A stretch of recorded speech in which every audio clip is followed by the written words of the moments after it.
عبد الفتاح السيسي أطلب منه بس طلب صغير. أنا نفسي أشوفك ونفسي هيك تعمل معايا مقابلة وأسلم عليك وأبوس راسك وهيك يكون مش عارفة أتخيل.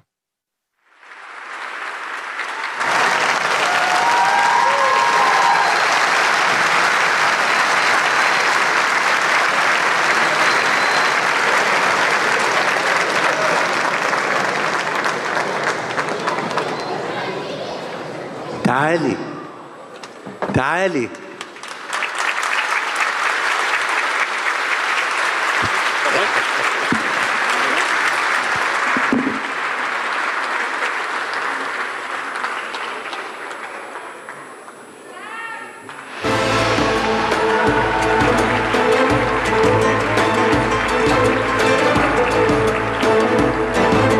مؤتمر وطن السلام في العاصمة الإدارية الجديدة في مدينة الثقافة والعلوم. مصر بتنافس نفسها في تنظيم المؤتمرات والفعاليات. أنا أول مرة أقعد أتفرج على فعاليات زي كده من أولها لآخرها، لأن في الغالب بتبقى كلها فقرات استعراضية وخلاص، لكن ده احتفالية وفعاليات كلها رسائل من أولها لآخرها.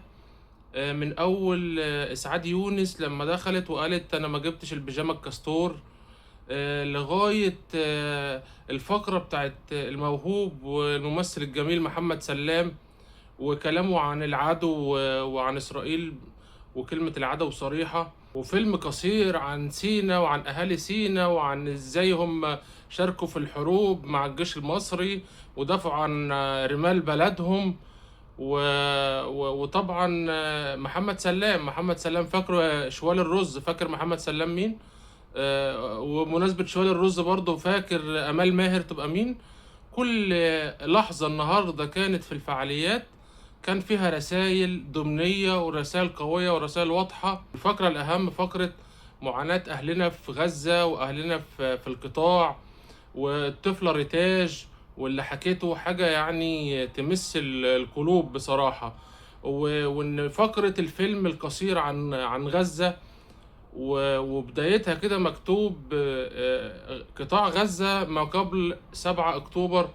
الشوارع كان شكلها جميل، ربنا ينتقم من اللي دمرها، وربنا ينتقم من اللي كان سبب في تدميرها.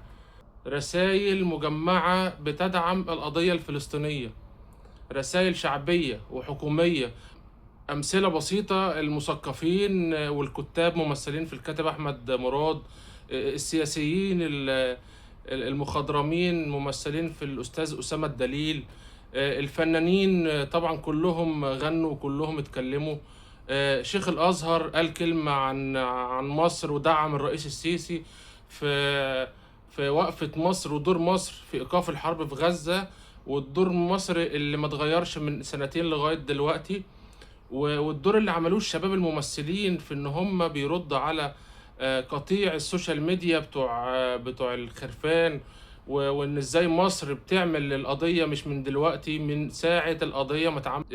اخر رسالة للشوال الرز، هو عارف نفسه طبعا وعارف هو حط نفسه مع الشعب المصري يبقى يستاهل كل حاجة. اتحسر ال6 ايام دول بس عشان انت اخرك تجيب كام عيل شاذ تديهم ملايين الدولارات، وبرضه عمرك ما هتعمل مشهد مشرف وتتباهى ان هي دي الحضاره، هي دي الحضاره عندكم. الله يسهل لكم يعني. لان بعد 6 ايام افتتاح المتحف الكبير، وما اعرفش انت ممكن تعمل متحف تحط فيه ايه يعني. ويا رب انصر مصر يا رب، وانصر اهلنا في غزه وصبرهم وثبتهم، وان شاء الله باذنك يا رب الفتره دي تتم على خير وتعدي على خير، وان شاء الله مصر تفضل عظيمه على طول.